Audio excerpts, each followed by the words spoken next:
Hello बच्चे, good morning everyone. हाँ, ध्यान दीजिए बच्चे, हम लोग बच्चे थर्ड चैप्टर पढ़ रहे थे 12th केमिस्ट्री का। ठीक है। हाँ, क्या चैप्टर था बच्चे? एल्डिहाइड, कीटोन और कार्बोक्सिलिक एसिड हम लोग पढ़ रहे थे। ठीक है। हाँ, हम लोगों ने बच्चे अभी तक पढ़ा क्या था बच्चे? रिडक्शन तक हम लोगों ने पूरा बात कर रखे थे। अब हमें अगला क्या पढ़ना है बच्चे? ऑक्सीडेशन। क्या पढ़ना है हमें? ऑक्सीडेशन। यानी कि एल्डिहाइड और कीटोन का अगर हम लोग ऑक्सीडेशन कराते हैं तो क्या प्राप्त होता है?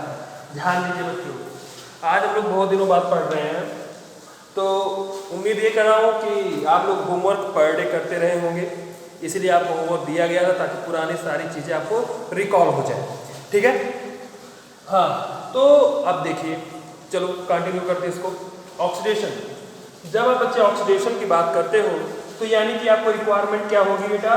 Oxidising agent. ध्यान दीजिए, ऑक्सीडाइजिंग एजेंट की आपको नीड होगी। ठीक है।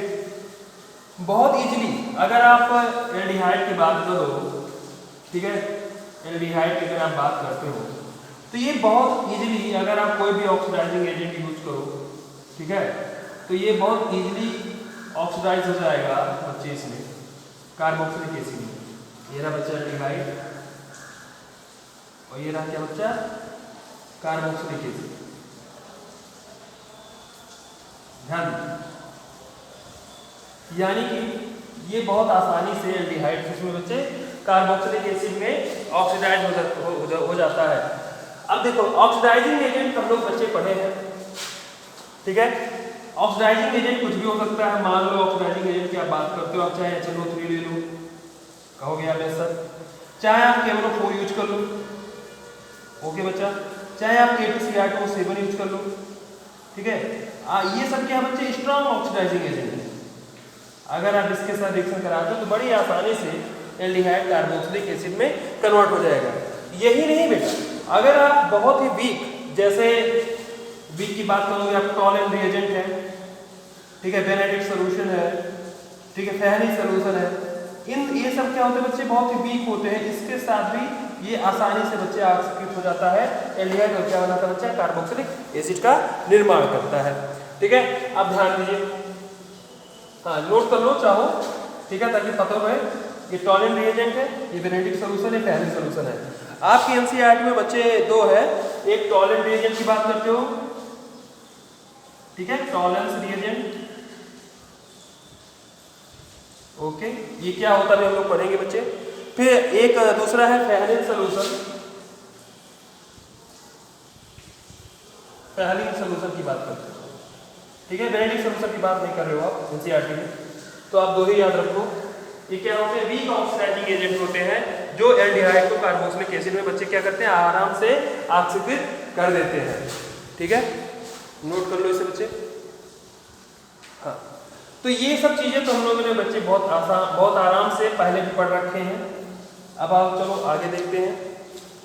टॉलन रिएजेंट और फेहरिक सोल्यूशन हमें पढ़ना है इसमें एल्डिहाइड के लिए।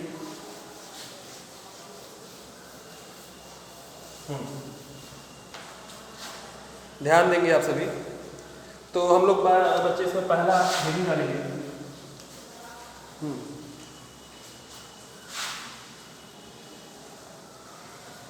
Reduction of Tollens reagent. Tollens reagent का बच्चे रिडक्शन हो रहा है, एल्डिहाइड और कीटोन क्या होगा बच्चे? ऑक्सीडेशन। ठीक है। हाँ, रिडक्शन ऑफ टॉलन रिएजेंट, यानी कि टॉलन रिएजेंट का रिडक्शन होगा इसमें। अब देखो, पहले तो आप ये सीखो कि वाकई में टॉलन रिएजेंट है क्या। ठीक है, बस एक शब्द, क्या बच्चे? ये क्या होता है बच्चे? अमोनिकल AgNO3 होता है। अब आप कहोगे सर ये क्या है? क्या करो ना, AgNO3 ले लो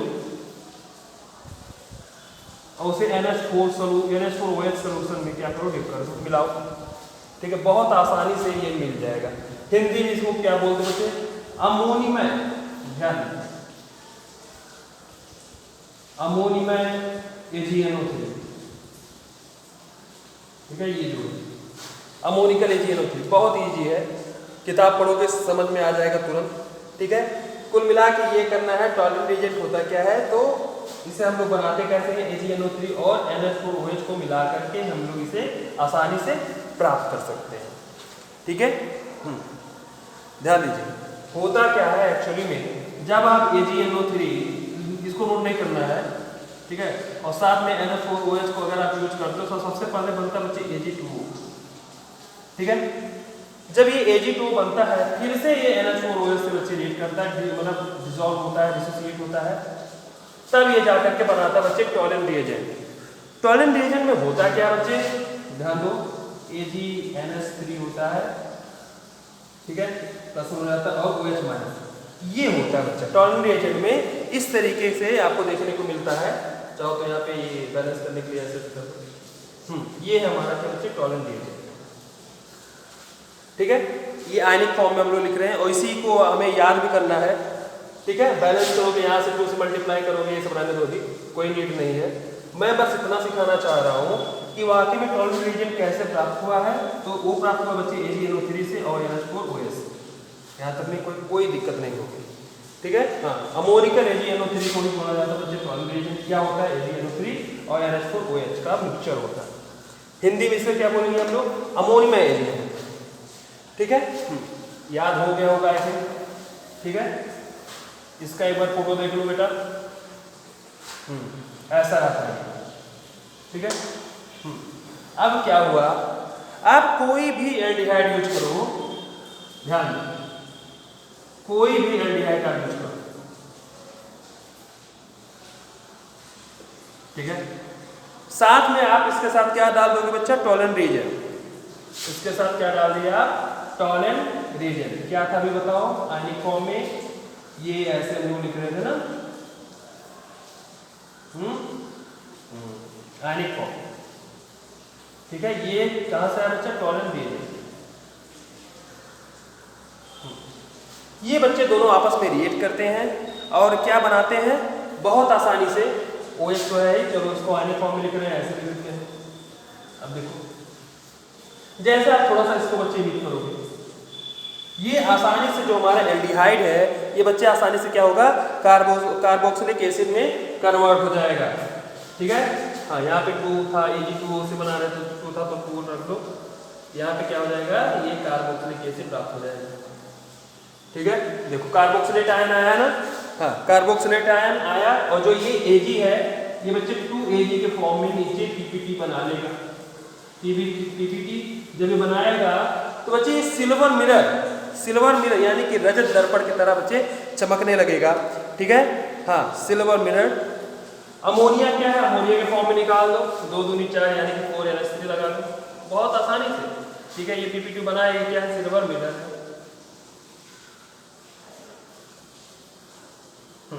सिल्वर मिरर, अमोनिया बन गया, और साथ में एक और बनता है क्या बच्चा, H2O, क्योंकि OH है ना, हाँ, H2O भी बनाएगा, तो नीचे उधर लिख दो 2H2O। ओके, यानी कि टॉलन रिएजेंट से आप कोई भी एल्डिहाइड लो, कोई भी एल्डिहाइड का मतलब क्या बच्चे, ये क्वेश्चन आया हुआ है नीट में, चाहे आप एलिफैटिक यूज करो, चाहे आप एलिफैटिक यूज करो, चाहे आप क्या यूज कर सकते हो बच्चे, एरोमेटिक।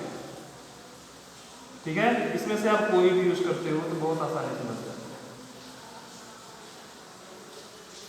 ठीक है बच्चा, चाहे आप एलिफैटिक एल्डिहाइड यूज करो, चाहे आप एरोमेटिक एल्डिहाइड यूज करो, इन दोनों से अगर आप टॉलन रिएजेंट के साथ रिएक्शन कराओगे तो आपको बताओ क्या प्राप्त होगा बच्चा, कार्बोक्सिलिक आयन प्राप्त होगा। कार्बोक्सिलिक आयन इसको बोलते हैं, लिख देते हैं,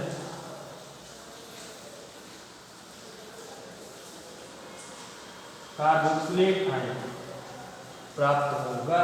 नोट करो, हाँ, लैंग्वेज थोड़ी किताब से लेना पड़ेगा आपको।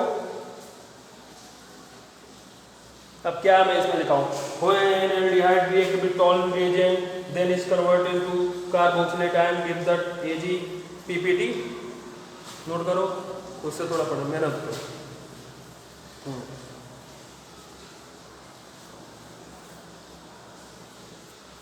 ध्यान देना बच्चे, ये एल्डिहाइड दोनों के लिए है, जबकि फेरिन सॉल्यूशन नहीं बच्चे। फेरिन सॉल्यूशन जब भी एरोमेटिक एल्डिहाइड को कभी भी कार्बोक्सिलेट आयन में कन्वर्ट नहीं कर पाएगा, इस चीज़ को आपको ध्यान रखना है। कभी कभी ये टेस्ट के रूप में भी काम आ सकता है। नोट कर चुके होंगे आई थिंक, दिख तो रहा है वहाँ तक H2O दिखा, हाँ नहीं तो दिखे ही ना, चलो ठीक है। ये है रहा बच्चा टॉलरेंट रिएजेंट। क्या होता है? Ammoniacal AgNO3। आओ आगे पढ़ते हैं।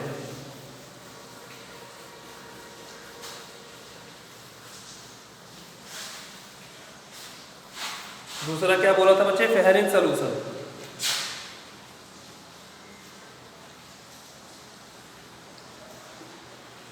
फेहरिन सोल्यूशन बोलो या रिएजेंट बोलो,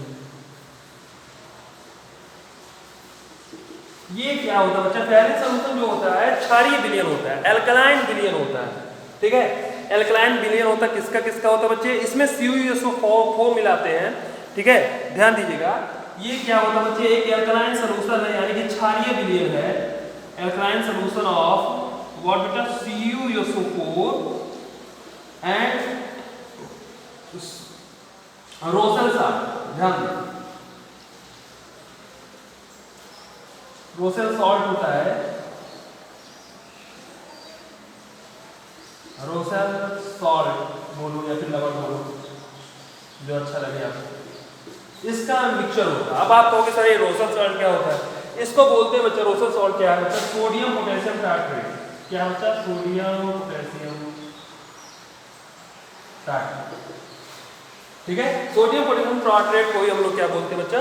रोसेल सॉल्ट बोलते हैं, ठीक है। हाँ, हो सकता है आपके किताब में NCERT में ही मेंशन है फेहरिन सोल्यूशन फर्स्ट, फेहरिन सोल्यूशन सेकेंड, ठीक है।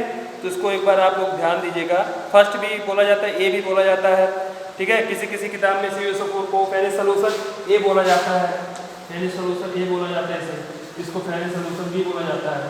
कोई बात नहीं, कोई दिक्कत नहीं, ठीक है। हाँ, यानी कि फेहरिन सोल्यूशन कैसे बनता है? दो ए और बी को मिला के बनता है। ए क्या है बच्चा? CuSO4 है, बी क्या है? सोडियम पोटेशियम टार्ट्रेट लिख दिया हो ना, उसको नोट कर लेना, इंपॉर्टेंट है। ओके,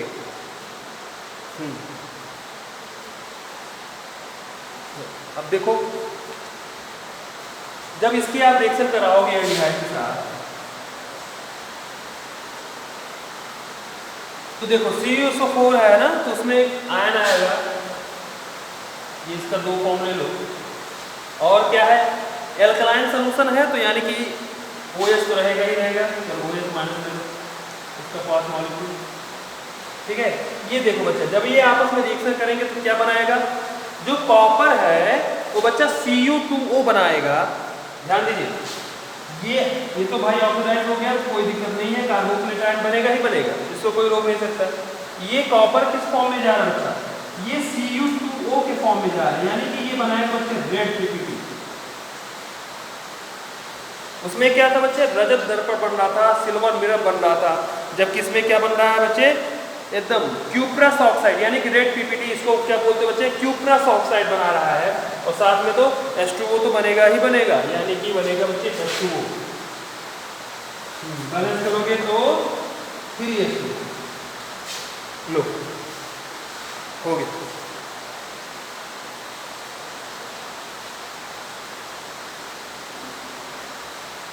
ओके,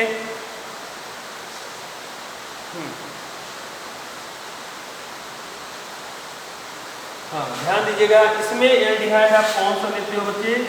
एलिफैटिक की ध्यान में रखना, मैं इसलिए इसको ये लिख दे रहा हूँ, एलिफैटिक एल्डिहाइड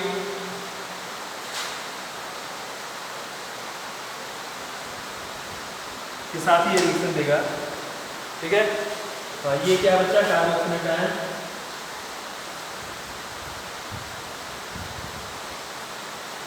ओके बच्चा, नोट कर लो इसे।